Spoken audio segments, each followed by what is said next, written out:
এবার শাকিবকে নিয়ে কথা বললেন টলিউড অভিনেতা দেব।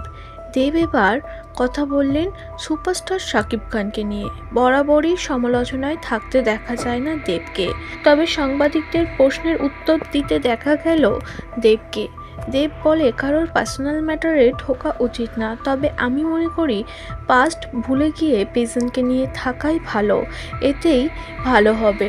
শবনম ইয়াসমিন বুবলি সম্পর্কে জিজ্ঞাসা করলে দেব বলেন, হ্যাঁ, আমি ওনার মুভির ট্রেলার দেখেছি। উনি দুর্দান্ত অভিনয় করেন, খুব সুন্দর দেখতে। বাংলাদেশের প্রতিটি নায়িকাই খুব সুন্দর, তবে শবনম বুবলিকে আমার পার্সোনালি খুব ভালো লাগে। তিনি খুব নম্র ভদ্র। দেব প্রশংসা এগিয়ে বলেন, কিছুদিন আগে বাংলাদেশ এক্সিলেন্ট অ্যাওয়ার্ডে সম্মানিত করা হয়েছে তাকে। আমি এটাও খোঁজ রেখেছি। সব মিলিয়ে আমি এটাই বলতে চাই, যে ভালো কাজ করবে সে জীবনে অনেকটাই এগিয়ে যাবে।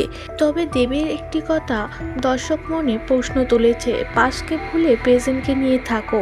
শবনম বুবলির সঙ্গে এখনও পুরোপুরি ডিভোর্স প্রসেস কমপ্লিট হয়নি। অন্যদিকে বহু বছর আগে অপু বিশ্বাসের সঙ্গে ডিভোর্স হয়ে গেছে শাকিব খানের। তবে কি ইনডাইরেক্টলি নায়ক শবনম বুবলিকেই বেছে নিতে বলছে তার জীবনে? আপনাদের মতামত অবশ্যই জানাতে ভুলবেন না।